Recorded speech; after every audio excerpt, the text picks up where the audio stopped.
The next short video in this series explores how iPad can be used for note-taking and annotating.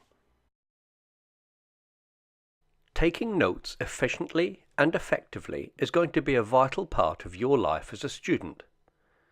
It is important to point out that you can happily take handwritten notes. It is probably going to be faster, enabling you to keep pace with the lecture and write and sketch effortlessly. When you've finished your handwritten notes, why not take a picture of them? You might lose your paper notes. There could be an accident. But by taking a picture with your iPad, you have a digital copy for yourself, and you can easily share your notes with other students. There are many note-taking apps on the App Store offering a range of different features. However, you have Office 365 provided to you during your time as a student, so it makes sense to maximize your subscription by using OneNote.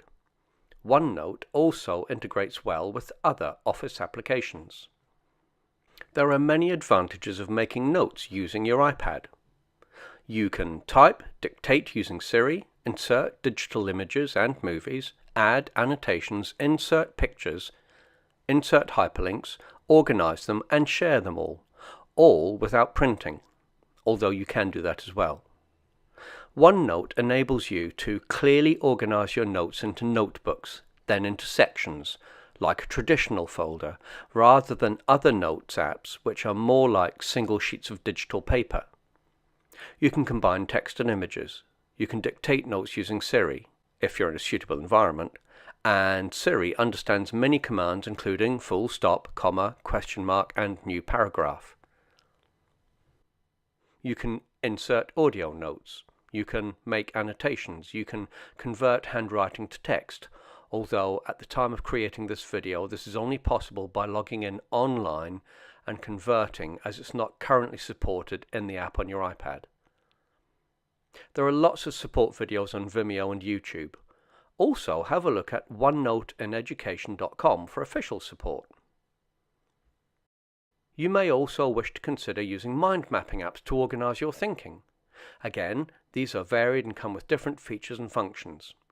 The most powerful of these are cloud-based, collaborative, and content can be inserted into other apps, including OneNote.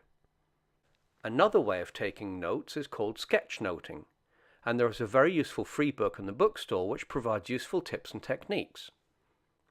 This can be done either with a stylus, or you could use a sketchnoting approach on paper and insert your work as an image using the camera into OneNote. You may well wish to have two apps open side by side. For example, if you're browsing online and taking notes at the same time. This is called split screen. To do this, you need an iPad Air 2 or newer. One recommendation is to make sure that the apps you wish to use for split screen are in the dock, as it's much easier to do it this way. Open up the first app. Now, with your finger off the screen, pull upwards to reveal the dock again. Drag the other app you wish to use to the right-hand side of the screen and let go. The breakpoint between both apps can be moved by dragging the vertical bar. When you've finished, simply drag the vertical bar to the right and off the screen. Note that if you have two apps open in split screen and you press the home button and go into another app, your screen layout is saved. This means you could go into another app to check your calendar or messages, and then double tap the home button and go straight back into the split screen layout.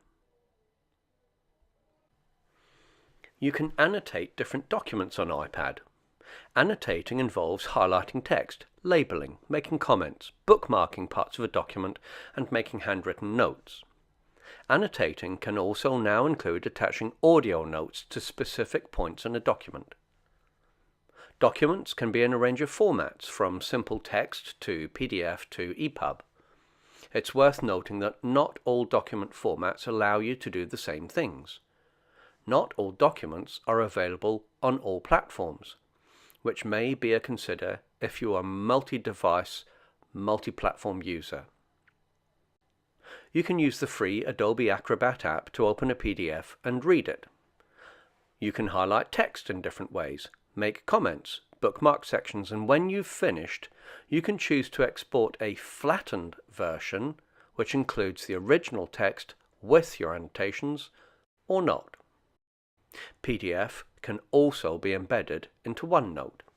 For annotating, there is a huge range of options available. Entry-level styli only cost a couple of pounds, and often you can get basic styli for free from libraries and from conferences.